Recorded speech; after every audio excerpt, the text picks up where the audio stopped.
Hello and welcome to Wellness with Will. My name is William, last name Lahong. Thank you so much for joining us. The theme on today's show is recharge, finding your balance in a busy world. How do you get rid of or recognize burnout? We have a mental health expert in studio with us. Mark Joseph is the growth leader at Mindful Revolution. And Mark, a warm welcome to you. Let's jump straight in. When we talk about burnout, what exactly is it? Thanks, Will, and it's really great for me to be here. Burnout, it's on the lips of every single corporate person, especially their HR departments and wellness, because it's such a big problem that we're having. Right. And it is a condition, and it's been recognized by the World Health Organization as a condition recently, and it's specifically work-related. Okay. So you can have a lot of stuff going on at home, but burnout is specifically work-related. So it's about your job and things within your job that's causing you a lot of stress. And because it's a physical condition, one can land up in hospital with burnout. Really? Yeah. So it happened to me. I was running an advertising business. I was working 7 days a week. I didn't even know I was stressed. And then boom, next thing, I hit a wall and rushed to the hospital, and I was diagnosed with burnout and had to stay in bed for a couple of days, admitted into the hospital. So it's a very, very real condition. Fascinating, Mark. Let's talk about that hospital experience. I imagine something physical manifested at that time. Yeah. Did you fall down? Did you faint? What happened? And when you got to the hospital, what did the doctor say was wrong with you? Yeah. So people can experience, and this is a real extreme form of burnout, because there's stages of burnout. Sure. But being hospitalized is like, that's the last stage of burnout. I mean, Okay. that's the most serious. And a lot of people experience that stage very differently. So it might be that you just can't get out of bed in the morning. It might be that you're having panic attacks, total overwhelm, anxiety, all of these things that you just cannot face today. For me, I thought it was having a heart attack. I had chest pains. My heart rate was racing. I just said to my wife, I think I'm having a heart attack. So when I got to ER, I went in saying, yeah, this is a heart attack. And after they did their tests, they said, no, Mr. Joseph, this is not a heart attack. You are having a panic attack, which is a result of complete adrenal fatigue and buildup of cortisol, stress chemical in your body. And that's what it was. And just that fatigue, I imagine it would have started, you would have had the signs in that week building up to that day, that moment. Yeah. Talk to me about some of the failures in your organs that you may have experienced physically. But obviously you were thinking, oh, it's nothing, I'll drink water and I'll be fine. Evidently not. Yeah. So yeah, what happens prior to burnout is your sleep patterns get disrupted. Okay. And that is because of, so when we're experiencing stress, we move into what is called the fight, flight, or freeze nervous system state. Okay. And that is the sympathetic nervous system state. Right. When that happens, now you can imagine the ancient human, when they experience a wild animal or an invading tribe or something, it's really important that the body goes into a stress response, because then you can fight harder, Okay. or you can run faster, Right. or you freeze. Sure. Which is like, if there's a lion right next to you, you're going to freeze and play dead. So it's a body's natural response. Okay. In these days, we don't have invading tribes or wild animals that are attacking us on a daily basis. Right. Right. Thank God for that. Okay. Yeah. But our body goes into the same stress response as our ancestors did 10,000 years ago. So nothing's changed. Okay. We haven't evolved in the last 10, 20, 30, 40, however many 100,000 years. Yeah, not even in that sense. Yeah, we're still the same creature. But then you get an email from your boss saying, well, I need to see you in my office in 5 minutes. And then you go into that stress response, which is exactly the same as if there was an invading or a threat to your life. Sure. But the problem with modern day living is that ancient humans would have that stress response not so often. Okay. Okay. So they would have the panic attack, Yeah. but the manifestation would be different because the environment was different. Yeah. And also they had a chance to run it out or to fight it out. So it was very physical. Sure. And as we move our bodies, we release that stress hormone, cortisol. And then we come back to, but now we're sitting, in our little cubicle in our office, Right. having multiple stress responses. Sure. Not expending that energy or releasing those harmful chemicals. Yeah. And then those harmful chemicals build up in our body. It's cortisol stays in your fat. And probably the only 2 ways to release cortisol, or 3 ways, is breath work, exercise, and meditation, mindfulness. I like that, Mark. And just the understanding of the physical aspects that we, as the people who are experiencing these panic attacks, can identify. Would our kidneys be the telltale signs? Yeah. Or our back, or our Yeah. spine, things like that? Yeah, so you could feel it in your body. Everybody has their own stress center. Sure. So for me, when I'm feeling overwhelmed, I get nauseous. I feel it in my stomach. Okay. Other people feel a stiff neck, perhaps, or their back starts to pound. Tension. Yes. So a lot of the initial signs of burnout are signs that you would know. And they're familiar stress signals to you, right? Shortness of breath, Right. maybe palpitations, maybe your heart rate's higher, maybe your palms are sweaty. Everyone has their own unique trigger, Right. when in their body, that they can recognize and say, Okay. "Whoa, I am feeling really stressed. My voice has changed, dynamic." Sure. Also, another thing that prior to my burnout that was quite evident was that there was a sense of apathy. Like, I just don't care. Like, I just, so clients on the phone, they want to know, like, where is their stuff, their deadlines flying by. I don't care. And what brought that attitude on, Mark, where you felt, listen, it's immaterial, the consequences of me not caring? Yeah.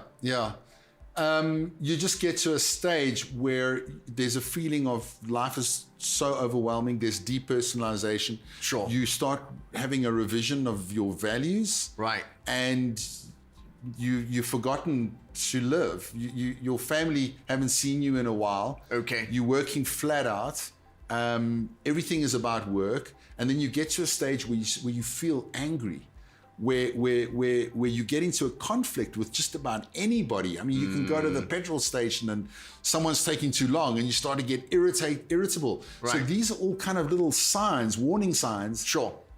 That I'm not doing okay. Also, tendency to feel exhausted and tired a lot of the time. Like, you just want to sleep. You give up on drinking, staying hydrated. You give up on eating wholesome food. Right. You give up on exercise. Right. So you start to give up on all the things that you know are good for you, and now you think, well, I don't have time for these. I'm not mindful of the parameters that I need to be putting into place to regulate my nervous system.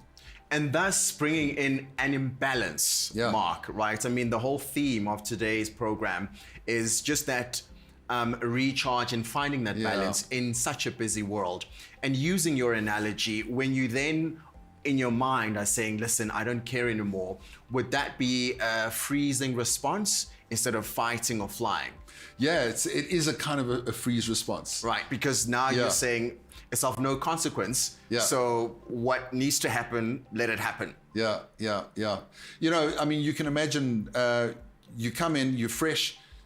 They say to you, well, can you handle the pressure? Oh, for sure. So you're juggling, Sure. And then they say, well, can you handle another?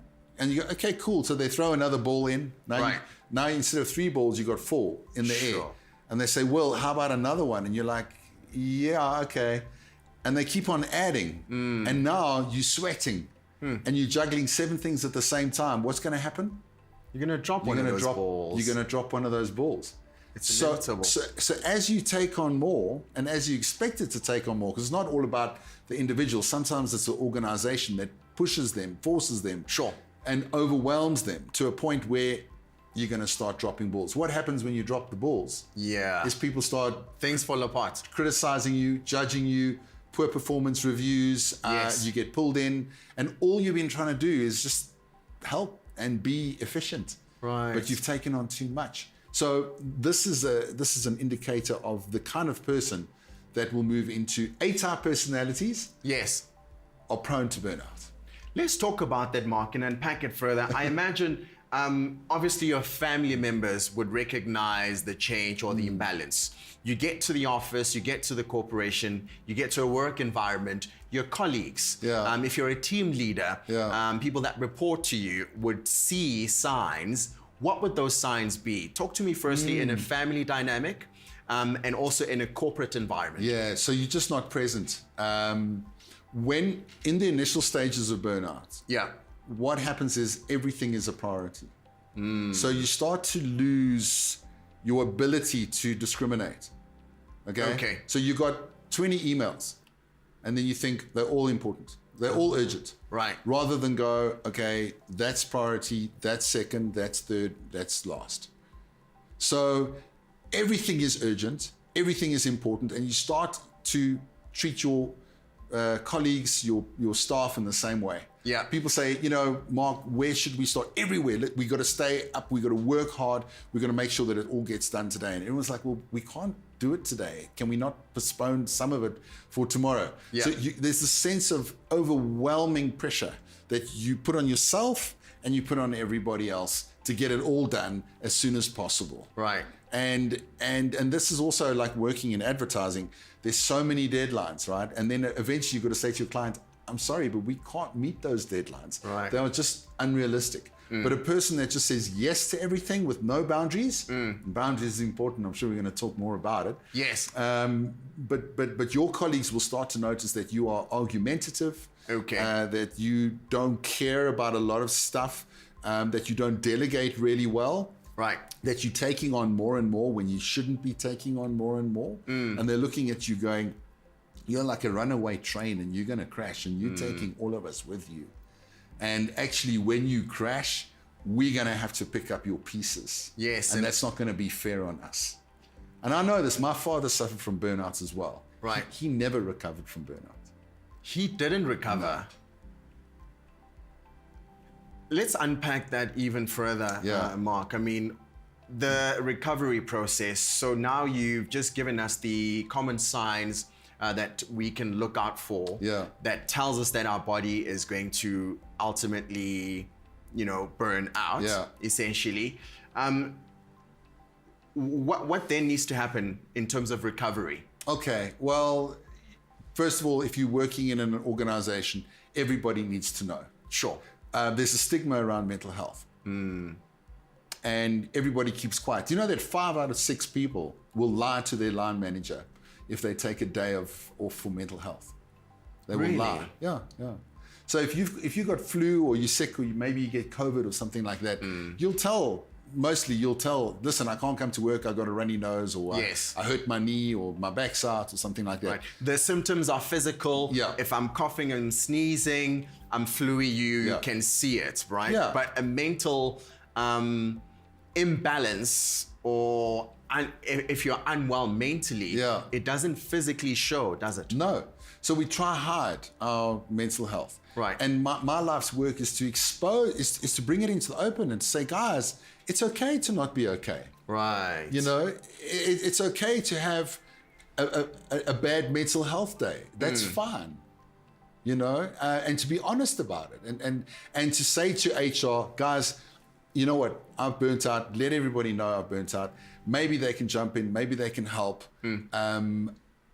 And make it known, right? Then people will be empathetic. They'll be sympathetic. Sure. They'll know, wow, okay, let's distribute his workload. Let's see how maybe we can make life better for her or him in our workspace, because we didn't realize that things were toxic. Either the environment is toxic in the workplace, or that specific individual is doing it to themselves. And that's what we see a lot. So there's an element of self-destruction as well. Yes, there is. Sure. When you now are required to set boundaries, Mark, to avoid burnout, how do you set them? Where do you start? The very first place that one needs to go to. Obviously, we're talking to you to help you avoid getting to a point where you are like Mark, you'll end up in hospital, or like his father, where you don't recover. What boundaries do we set? Okay, so there's two things that I've come across in my research. Right. And obviously dealing with thousands of clients in the corporate space. Sure. Self-worth, low self-worth. I don't feel good enough. Okay. I have imposter syndrome. I don't belong here. I'm not as good as everybody else. Why is that a problem? Because you try harder than everybody else. You take on more to prove yourself. Right. I'm going to show them that I can do this. I'm going to show them that I'm the number one employee in the business. That's a dangerous thing to think. And imposter syndrome is a real thing. Yeah. Then boundaries. A person like that has no boundaries because they can phone you at 8 o'clock at night and say, hey, well, I know you don't have a life, so, we got this report tomorrow. Right. Can you work on it tonight and get it out so we're ready at 8 o'clock? No problem. I'll just, carry on till 2 in the morning and I'll do it. Okay? Yeah. No boundaries. Every time you do that, you are saying to somebody else, I have no respect for myself. And that was so common, Mark. I don't know if you noticed during COVID, especially with the hybrid work from home environment, you'd almost be working from home, but there wouldn't be a knock-off time, essentially. Sure. People felt almost obligated to even call you at 11 o'clock at night to ask you for a report that's due, the next day, where it could have waited. Yeah. But because you're at home and you're working from home, it's almost okay, in inverted commas, for me to call you at that time of night. So no boundaries there. No boundaries. And you got to remember, managers were panicked because now all of a sudden they can't see their staff. Sure. So what did they do? They started creating endless meetings. And most of these meetings were just a waste of time anyway. Right. But they were just like, is everyone here? Is everyone working? And to let go of micromanaging became overwhelming for managers. Yes. Because now they had to trust that everyone was still doing their job, even though they're not standing over their desk going, how's it going with that, report? Right. So what they did is they made more meetings. When they made more meetings, they created longer days. Because now we still had to do what we needed to do, but now our boss keeps on putting these meetings to make sure that we're doing what we're doing, but the more we're in the meetings, we're not doing it. Ultimately, a productivity decline. Yeah, so the statistic is on average, we were working an hour extra every day, but I do believe with A-type personality people, it was way more. And in terms of process, Mark, and different organizations obviously operate at different levels. Yeah. When you are setting these boundaries, do you go to your line manager to say, listen, I'm foreseeing an element of a panic attack somewhere down the line. Perhaps as a boundary, can we then limit my workload to this much? As a manager, I'm thinking I need my employee to be efficient. We have a bottom line and we have targets. So where do we find, again, there's the balance that we need to strike.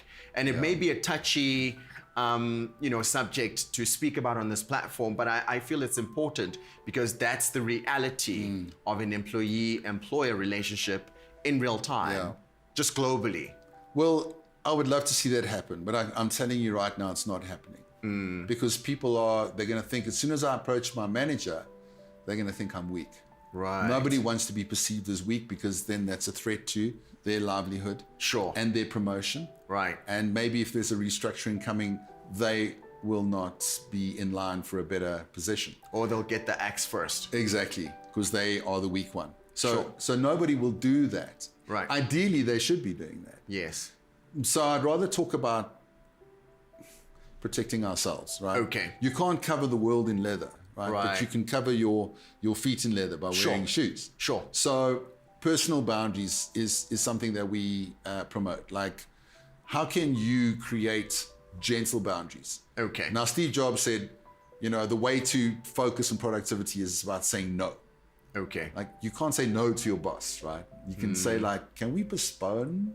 Right. Can we deal with that tomorrow? Can we, so find what works for you and don't be afraid to say, I'm not going to work after 5 p.m. And that's my boundary. So Right. I'm sorry, I have a family. Right. And I'm practicing work-life integration. Sure. And then people need to respect that. Okay? So we need to sort of have the ability to say, not no, postpone. And I like to think of like a white picket fence boundary, you know, like Okay. not razor wire, like Josie electric fence boundary, right? Yes. Soft boundary, Right. gentle boundary. Like if you really need to step over my boundary, okay. Okay. But just to know, like even on your emails, I have an autoresponder on my phone. So if someone Okay. sends me a text message, immediately it says, "Don't expect me to get back to you soon." Like I'll get Oh, back that's to you. smart. I'll get back to you when I can, but I'm really busy. Okay, email notifications. Right. Someone sends you an email. I'm focusing for the next two hours or 3 hours. Okay. I won't get back to you within that time. That's a boundary.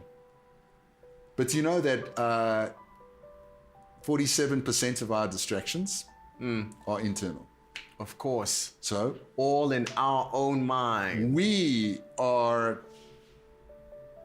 sort of destroying our focus from internal. So we're getting external distraction, Yeah. which we need to create boundaries for. But what about our internal distractions? Sure, Mark. I wish we had more time. There's obviously a lot more that Mark needs to take us through. Mark, where do we find you? How do we get in touch with you? There may be someone who's watching this and feels like they need to perhaps book a session with you. Yeah, thank you. And things like that. Where do we find you? Okay, cool. Well, my email address. Sure. That's Mark, M-A-R-K, at mindfulrevolution.io. That is my email address. Right. Okay. Indigo Oscar. Sure. And otherwise, mindfulrevolution.io is our website. And we've been in the corporate industry now for about 12, 13 years. Okay. We are a proactive mental wellness service provider rather than a reactive. Right. So reactive is, burnout's happened, go for counseling. We're like, you know what? Before it even For happens. dental health, you brush your teeth. Yeah. Like dentists are cool, but you need to brush your teeth, people. Right. So can we start to put on our thinking cap around mental health in that it's something we can do every day that can prevent burnout, so we can protect our brain, we can protect our mind, rather than just go through the motions every day and then wait for something bad to happen. Be proactive. Mark, thank you so much for joining us. Yeah. Mark Joseph is the growth leader at Mindful Revolution. And obviously, we're going to put up his details on all our socials here on INX Live. Thanks for joining us. We'll see you again next time. Bye-bye. Thank you.